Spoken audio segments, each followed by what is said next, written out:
15 years of lies. I discovered my wife has a child with her best friend, and the child has been living with him all this time. If someone had told me back then that my entire marriage was a lie, I would have laughed it off. I trusted her more than I trusted myself. But everything changed in a single moment. It all began with a photo and a single message I wasn't supposed to see. Her laughter echoed through the room as she held an old photograph in her hands. It was our usual evening pastime, flipping through photo albums, reminiscing about the brighter moments of life. She pointed to a photo of herself in a prom dress standing beside Jacob and began telling her favorite story again. We've known each other since childhood. He was always there when things got tough. Just a friend, nothing more, she said, as if trying to convince not me, but herself. I forced myself to smile. Something about her voice, the way she looked at the photo, made me uneasy, but I brushed the thoughts aside. He's like a brother to you, huh? I asked, attempting to sound light-hearted. Yeah, of course. We've been through everything together. He even helped me get through that tough time before our wedding, she added, almost casually. Her words echoed in my mind. What did she mean? What tough time? I'd never heard about this before. Why was I only learning about it now? For the next few days, I tried to forget that conversation, but the discomfort wouldn't leave me. Her behavior also began to feel different. She spent more time on her phone, often stepping into another room for work calls. One evening, I came home earlier than usual. She wasn't there. On the kitchen table lay a note. I'm stopping by Emma's for an hour. She needs some support. It seemed ordinary enough, but this time, I decided to act. I was curious why she'd been away from home so often lately. I got into my car and started driving toward Emma's house. I wanted to make sure my wife was really there, but halfway there, I saw something that made me stop. In the parking lot of a restaurant across the street, I spotted her car. I slowly drove closer. Through the restaurant window, I saw her. She was sitting at a table, leaning in as though the entire world revolved around the person across from her. His face was all too familiar. It was Jacob. I sat in my car, trying to process my emotions. This didn't look like a meeting between old friends. Her expression, the way she looked at him, the way she smiled, this was a different kind of closeness. I could no longer turn away from what this might mean. When she came home, I didn't say a word. I needed proof, something more than just suspicion. But from that moment on, I knew something was wrong. After that night, I could no longer live in ignorance. Every time she smiled at me or told me how much she loved me, the same question echoed in my head. Is this real? I decided I wouldn't play the role of the blind husband anymore. If she was hiding something, I would find out. The next morning, as she was getting ready for work, I noticed she left her phone on the kitchen counter. This was my chance. I had known her passcode for a long time, but never thought I'd actually use it. My fingers trembled as I entered the combination. At first, everything on her phone seemed normal. Messages from friends, work chats. But I kept looking. And there it was, a chat with Jacob. Most of the messages seemed harmless, just jokes and friendly banter. But then I saw it. Last night was incredible. I can't stop thinking about it. My heart stopped. Her reply was short. Me too. I quickly took a screenshot and closed the phone, hearing her footsteps approaching. She walked back into the kitchen, grabbed her phone, and kissed me goodbye, completely unaware of what I had just discovered. But it wasn't enough. I needed undeniable proof, something she couldn't explain away. That's when I decided to install a GPS tracker on her car. That evening, while she was in the shower, I discreetly attached the device underneath her car. It was set. The next time she went on one of her meetings with a friend or work calls, I'd know exactly where she was going. For a few days, everything seemed normal. She acted the same as always, laughing, asking about my day, talking about upcoming vacation plans.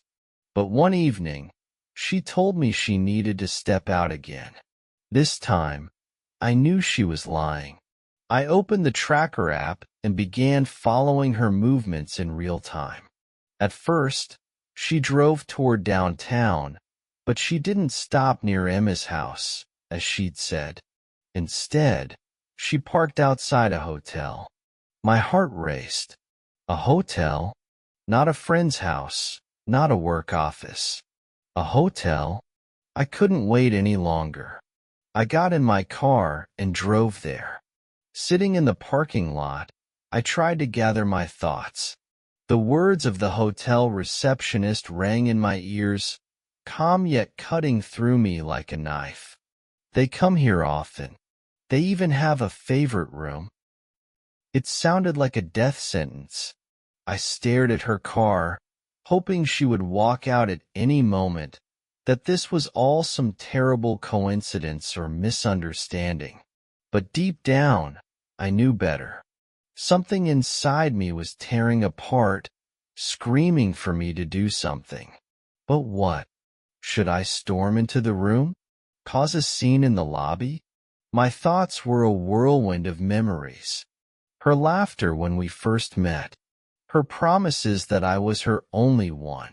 The way she looked at me on our wedding day, vowing fidelity.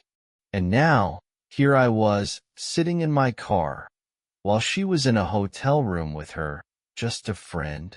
I was about to start the engine and drive away when suddenly, I heard a familiar sound. It was her voice. She stood nearby, in the corner of the parking lot, her phone pressed to her ear. She spoke quietly, but I could hear every word clearly.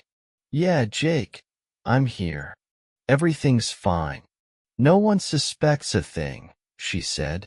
I froze. You have no idea how scared I am that John might figure something out. He's been acting so suspicious lately. But I've got it under control. There was no regret or hesitation in her voice. She spoke confidently, as if there was nothing wrong with what she was doing. "I can't imagine what will happen if he finds out. But you know, Jake, I need you. I always need you. You're the only one who makes me feel alive." Those words were the final blow. I couldn't just sit there any longer. I opened my car door and stepped out. She turned around as she heard my footsteps. Her face changed instantly. First, shock, then fear. "John, what are you doing here?" she asked, but her voice was trembling. "Maybe you should tell me what you're doing here," I replied, trying to stay composed. She quickly ended the call and shoved her phone into her bag. "It's not what you think," she began, but I cut her off. "Not what I think. You're at a hotel with Jacob, and it's not what I think. Care to explain what it is, then?" She stood there in silence, searching for words. "It's just a meeting. We're friends. I didn't tell you because I knew how you'd take it," she said, her voice pleading. "Friends? I heard you talking to him just now. You said you're scared I'll find out. You said you feel alive only with him. Is that what friendship sounds like?" Her face went pale. For the first time, she didn't seem to have an answer. After a brief pause, she tried to regain control of the situation. "John, You're misunderstanding everything, she started, her voice quiet, almost begging. I know how this looks, but please, just hear me out. Hear you out. I couldn't hold back a sarcastic laugh. You're at a hotel with Jacob. You're telling him you feel alive only with him. And I'm supposed to hear you out? She stepped closer, reaching out as if to touch me, but I moved back. It's not what you think, she repeated. Jacob is helping me. We were meeting to discuss finances. Finances? I could barely believe she just said that. Yes, finances. He knows a good lawyer, and I was asking him for advice about work. My company is having issues, and I didn't want to worry you. Her explanation almost sounded believable. Almost. And what about what you said, that you feel alive only with him? I threw her own words back at her. She looked away, as if searching for an answer. It was a joke? Just a joke. John, you know how much I love you. Jacob and I are friends. We've always been friends. I know how bad this looks, but there's nothing between us. Her eyes filled with tears, and she seemed to genuinely believe what she was saying. Then why didn't you tell me about this meeting? I knew you'd misunderstand. Things have already been tense between us lately. I didn't want to create more problems. She kept talking, but I wasn't listening anymore. Every excuse sounded like empty words. I stared at her, searching for any hint of truth in her words, but all I saw was an attempt to avoid responsibility. John, I love you, she whispered. I would never do anything to betray you. Please believe me. I want to believe you, I replied. But how can I, when all I see is lies? Her words left me even more tense. I wanted to believe this was all a misunderstanding, but every instinct screamed that she was lying. I decided to take direct action. As she got into her car and drove home, I stayed behind, standing outside the hotel. I needed a few moments to collect my thoughts, and then I headed back to the reception desk. You mentioned room 312. Can you tell me if that room is currently occupied? I asked, trying to keep my voice as calm as possible. The receptionist gave me a puzzled look, but didn't seem suspicious. Yes, the room is occupied. Is there something I can help you with? I shook my head. No, that's all. Thank you. I walked out of the hotel, trying to figure out my next move. I had Jacob's number, and while I never planned on using it, this now seemed like my only option. I pressed the call button. On the third ring, he picked up. Jacob, it's John, I said. John? Hey, man. What's up? Is something wrong with Lisa? His voice was calm, casual, and it infuriated me even more. Yeah, I want to talk about Lisa. Can we meet? Right now. Jacob paused for a moment before replying. All right, I'm in town. How about we meet in 20 minutes at the cafe by the waterfront? I agreed and headed to the meeting spot. At the cafe, I saw Jacob sitting at a corner table. He greeted me with a friendly smile, as if this were just a casual meeting. But I could feel the anger boiling inside me. Jacob, I'm going to ask you directly, I began, sitting across from him. What's going on between you and Lisa? His smile faltered slightly, but he still tried to maintain his composure. John, I don't know what you're talking about. Don't know? You were with her at the hotel. I know about it. And I know this isn't the first time. What's going on between you two? He was silent for a few seconds before letting out a sigh. All right, I'll explain. But you need to understand, it's not what you think. I barely managed to keep myself from slamming my fist on the table. I've already heard those words today. Tell me the truth, Jacob. I'm not leaving until you do. He leaned in closer, lowering his voice. Lisa did come to me for help. She's having issues at work, and she didn't want to stress you out. We've been meeting to talk about it. But, John, I swear to you, there's nothing going on between us. His words sounded confident, but I couldn't shake the feeling that this was only part of the truth. And you expect me to believe that story? You haven't answered the main question. Why a hotel for these so-called meetings? He leaned back, nervously adjusting his watch. John, you have to trust Lisa. She would never do anything to hurt you. If you're so suspicious, talk to her. I can't tell you anything more. I studied him, trying to determine if he was lying or just masterfully dodging the truth. Jacob hesitated, his calm expression beginning to crack. It was clear he was debating whether to say more. He looked at me like he was weighing the consequences. All right, John, he finally said. I'll tell you something. But you have to understand, it's more complicated than it seems. I leaned forward, my heart pounding faster. Speak, Jacob. Cut the "it's complicated" nonsense. I want the truth. He sighed, as if summoning the courage to continue.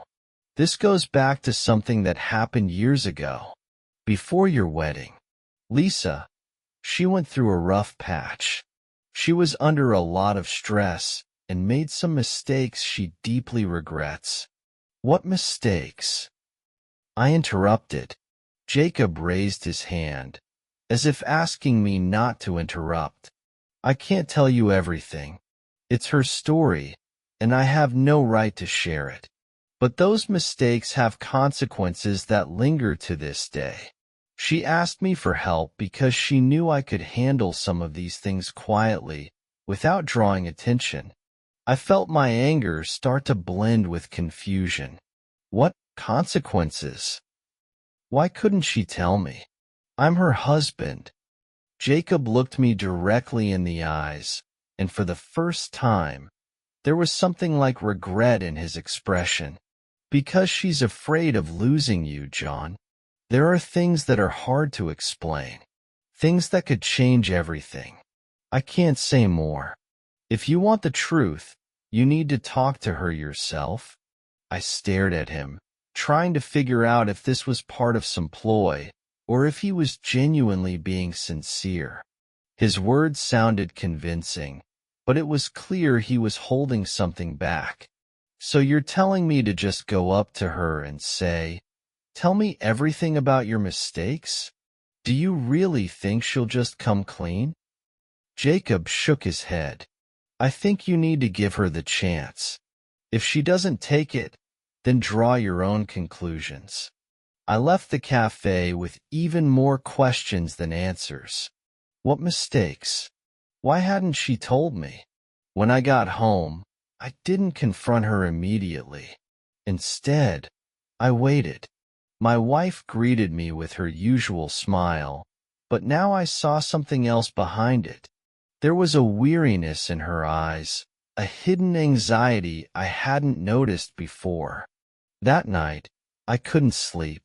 Jacob had hinted at something serious, but he'd avoided saying anything definitive. I decided this wasn't the end. If Lisa wouldn't tell me the truth, I would find it myself. The next morning, I made a decision to look through her belongings. It wasn't my proudest moment, but I had to know.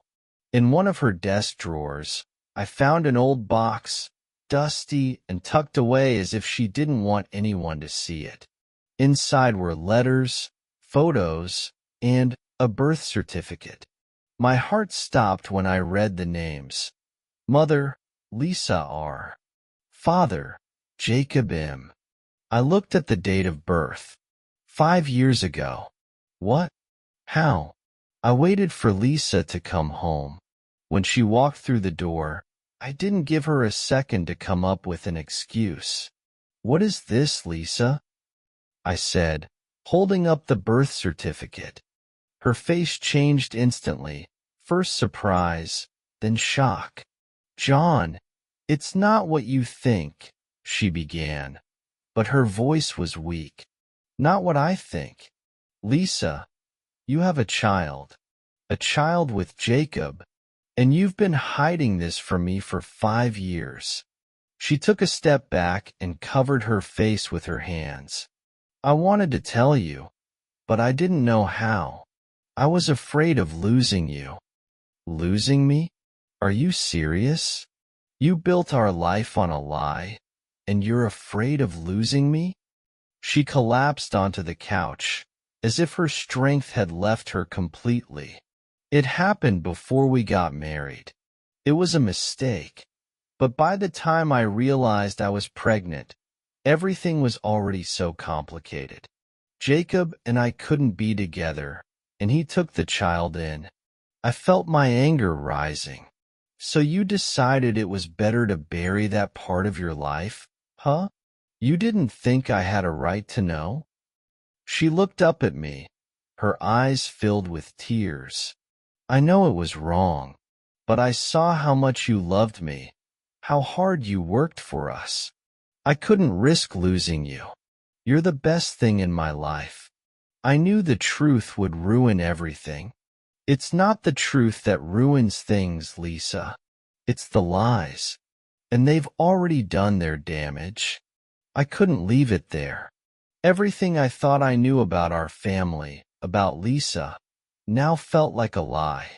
But there was another person living in the shadow of this secret, the child. I had to see him. Where is he now? I asked, trying to keep my emotions in check. Lisa looked at me with fear in her eyes, but she finally answered. He's with Jacob. They live in a small house on the edge of town. His name is Liam. The name hit me like a blow. Her voice trembled, but I was no longer listening. I had made up my mind. I would find out everything myself. The next day, after Lisa left for work, I got into my car and drove to the address I had found in the documents from the box.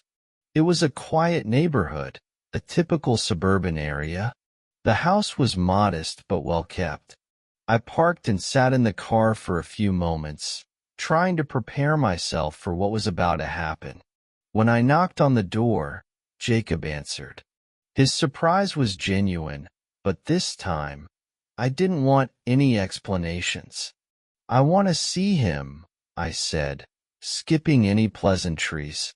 Jacob let out a heavy sigh but didn't argue. He opened the door wider, motioning for me to come in. In the living room, surrounded by toys and children's books, sat a little boy.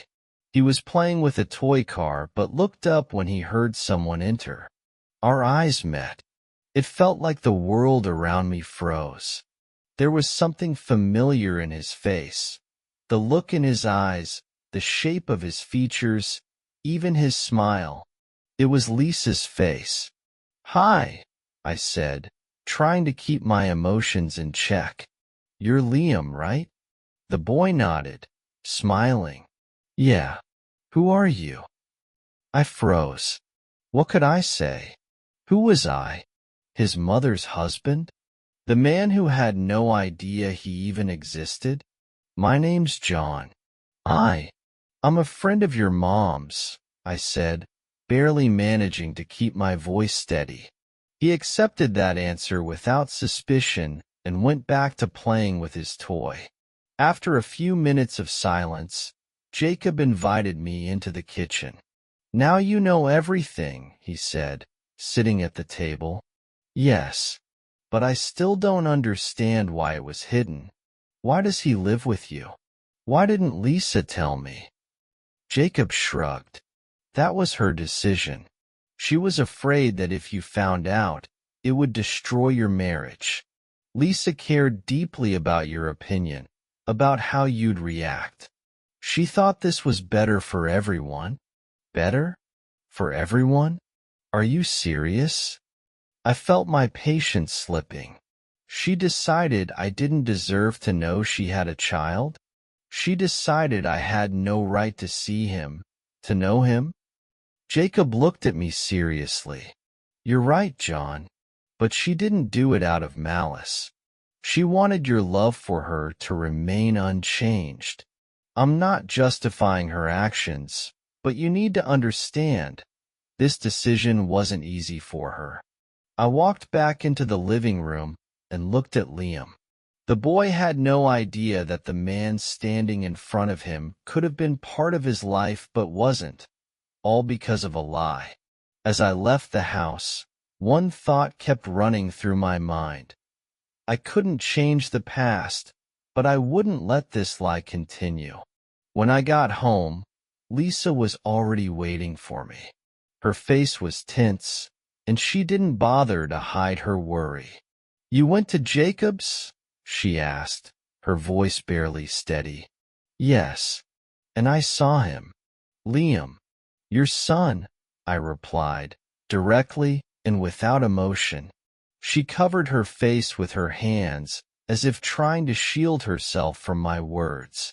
John, I told you, it's not what you think. I wanted to protect you, to protect us. Protect me? Protect me from what? From the truth? Lisa, how could you possibly think I didn't have the right to know about the child? She lowered her hands and looked at me. I was scared, John. I knew you might not forgive me, that you'd leave me. You've always been strong, but at the same time, I knew how much you valued trust. I couldn't risk losing you. Well, congratulations, I said coldly. You didn't lose me then, but now, I don't even know who you are. Lisa stayed silent. In that silence, I made my decision. Liam deserves to know the truth. I don't know how you plan to keep living, pretending he's not a part of your life. He's your son, Lisa. And I need to be part of his life. Her eyes widened as if I had just said something unthinkable. John, you don't understand what you're getting yourself into. He knows me as his mom, but he's bonded with Jacob. If you tell him everything, it could traumatize him. We need to leave things as they are. No, Lisa, I won't let this lie continue.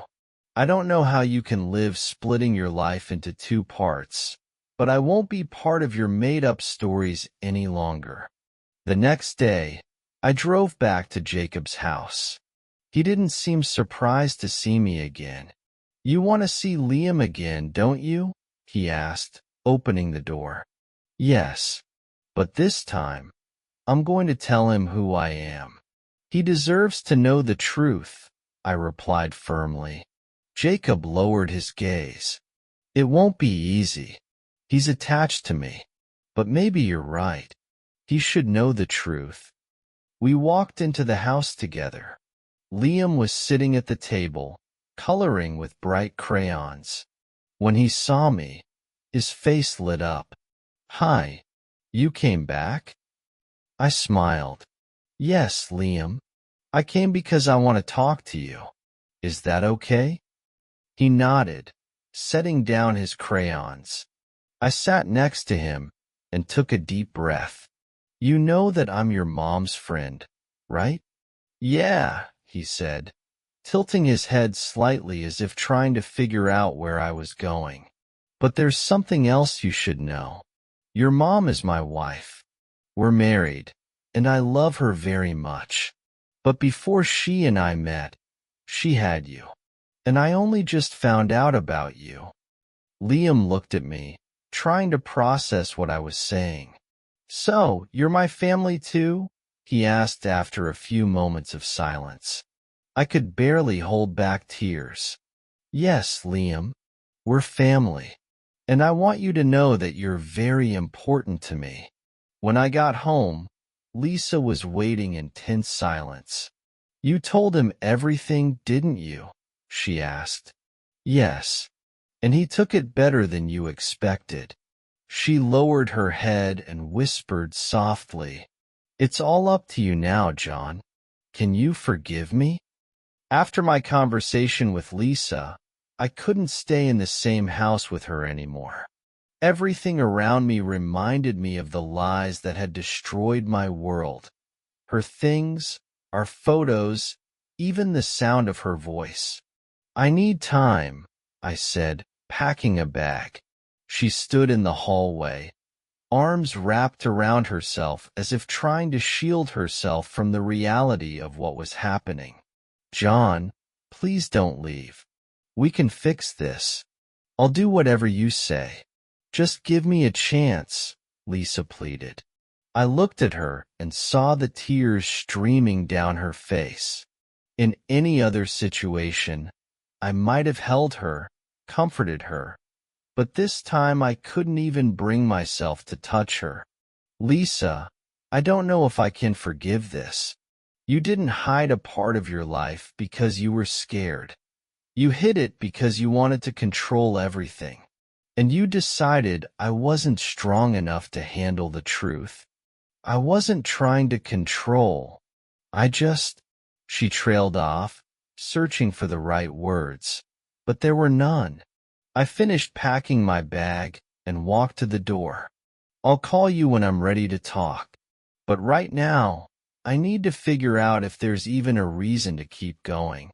Her sobs were the last thing I heard as I stepped out of our home. I checked into a small hotel on the other side of town. I needed a place where I could be alone with my thoughts. For the first few days, I just sat in the room, replaying everything in my mind. Her lies, Jacob, Liam. Was there any foundation left for our marriage? My heart was torn between conflicting emotions. I still loved her. That much was undeniable. But that love was now intertwined with anger and disappointment. I didn't know if I could ever trust her again. One day, I decided to meet with someone I trusted, my close friend Mark. If anyone could give me unbiased advice, it was him. "Man, that's tough. I don't even know what I'd do in your situation," Mark said after I told him everything. "But I'll say this, trust is everything. If you can't trust her, it's not a marriage. It's just coexisting. What if I try? What if I give her a chance to make things right?" I asked. Mark thought for a moment. "Then you need to set clear boundaries. She needs to understand this is her last chance. And you have to be ready to walk away if she messes up again." As I wrestled with what to do, one thought kept coming back to me. Liam. He was innocent in all of this. A boy who had no idea how broken my world had become. I decided to visit him again. This time, I told him the full truth about who I was. He listened quietly, then hugged me. "So, does that mean you're part of my family now?" he asked with childlike sincerity. His question made me pause. Could I turn away from this child just because of his mother's lies? A week later, I called Lisa. She picked up immediately, her voice trembling with anticipation. "Can we meet?" I asked. When I arrived, she looked exhausted but somehow relieved. "John, she began, but I stopped her. "Let me speak. I'll come back, but only under certain conditions. If you want us to stay together, there are a few things you need to do. First, Liam becomes part of our life. No more secrets, no more divided worlds. Second, you will never lie to me again.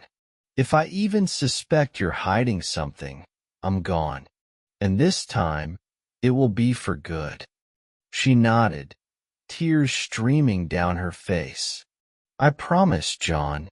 I'll do anything to make this right." Her words were desperate, but for the first time, they felt genuine. Whether we could rebuild after this, only time would tell. John, I promise, I'll fix everything. Just give me a chance, Lisa pleaded. Liam started spending more time with us. We played together, read books, and went to the park. I could feel the bond between us growing, and it helped soften some of the anger I felt toward Lisa. But as that bond grew, a new problem emerged: Jacob. One evening, while Lisa was making dinner, Jacob showed up at our doorstep. When I opened the door, his face was tense, his gaze cold. "Can we talk?" he asked, trying to keep his composure. "What's this about, Jacob?" I replied, not inviting him inside. He hesitated, then said, "It's about Liam. You show up out of nowhere and try to become someone you've never been. I get it, you're his stepfather, but I'm his father." His words hit like a splash of cold water. "You're his biological father, yes, but you chose to hide his existence. And if you think I'm just going to step aside, you're mistaken. I'm not trying to replace you, but I have every right to be part of his life." Jacob stepped closer, his voice hardening. "You think it's that simple? After everything I've done for him, you think you can just walk in and take my place? Liam is my life, John, and I won't let you interfere." "Interfere?" I said, barely able to keep my anger in check. "The only reason I'm here is because you and Lisa lied to me for years. I only want what's best for him. If you can't understand that, that's your problem." After that confrontation, Jacob's behavior became increasingly aggressive. He frequently called Lisa, demanding explanations about what was going on. One day, he even showed up unannounced during a park outing with Liam. "Liam, how are you?" he asked, pointedly ignoring me. Liam's face lit up with a big smile, and he ran toward Jacob, who picked him up and shot me a defiant look. "Maybe you could give us some time? Liam and I haven't seen each other in a while," he said, as if I were the intruder. "We're in the middle of our day. If you wanted to spend time with Liam, you should have arranged it with Lisa," I replied, keeping my tone steady. It was a battle of wills. Every interaction with Jacob was fraught with tension. I could see that he was afraid of losing his influence over Liam, but it only created more conflict. Later that day, I discussed everything with Lisa. "Jacob thinks I'm trying to replace him in Liam's life. He showed up today acting like I'm the enemy." Lisa sighed and buried her face in her hands. "I knew this would happen.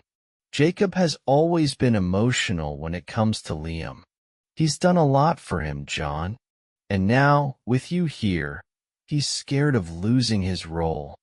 And whose fault is that? He wasn't afraid to lose me, but he didn't hesitate to lie to me. Now he wants to regain control? No, Lisa, that's not how this works. We need to set clear boundaries. If you won't do it, I will." She looked at me, her eyes filled with worry. "John, please, don't escalate this into an open conflict. Liam is all that matters. We can't drag him into this," Lisa pleaded. "Then tell Jacob to accept the new reality." "We're not going to live under his control," I replied firmly. The conflict with Jacob reached its peak.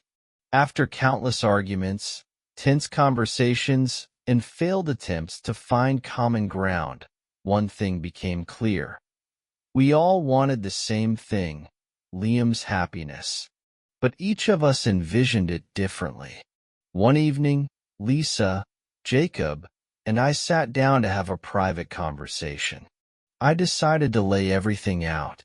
"Listen, We can keep this pointless conflict going, but it'll only hurt Liam. Or we can find a way to coexist for his sake. He's not to blame for what happened between us. But how we handle this now will shape his entire life. Jacob eyed me with suspicion, but eventually nodded. You're right. Liam is what matters most. But how do you see this working? We live in separate worlds. We can create something better. We can build a new family model that works for him. It won't be easy, but if we combine our efforts, it can work. Lisa remained silent, but her eyes shone with hope. I'm willing to try, she said quietly. A few months later, we moved into a new house, large enough for all of us. It wasn't easy, sharing space between Lisa, Jacob, and me. We set clear boundaries to avoid conflicts and decided to make Liam the center of our unconventional family. Our days started to look very different. Jacob remained an active part of Liam's life, while I became a new figure of support for him. We began spending time together, playing soccer in the yard, going to the movies, and discussing his favorite books. One day, as we all sat together at dinner, Liam suddenly said, I thought I only had one dad, but now I have two. That's pretty cool, right? We all laughed, and in that moment, I realized we were on the right path. One evening, after Liam had gone to bed, Lisa and I sat together. She turned to me with a guilty look. John, I know I'll never fully make up for what I did, but thank you for staying, for giving both me and Liam a chance. I held her close, feeling, for the first time in a long while, that forgiveness was possible. It hasn't been easy, Lisa, but now we have something real. This is a new beginning. Our life was far from perfect, but it was authentic. We learned to build our relationship on trust, though we lost a lot along the way. Liam became the heart of our new family, and together, we created something none of us could have achieved alone. Lies can destroy any relationship, but with effort and willingness from both sides, even the deepest fractures can pave the way to a new beginning. Would you be able to forgive your partner if they hid such an important part of their life?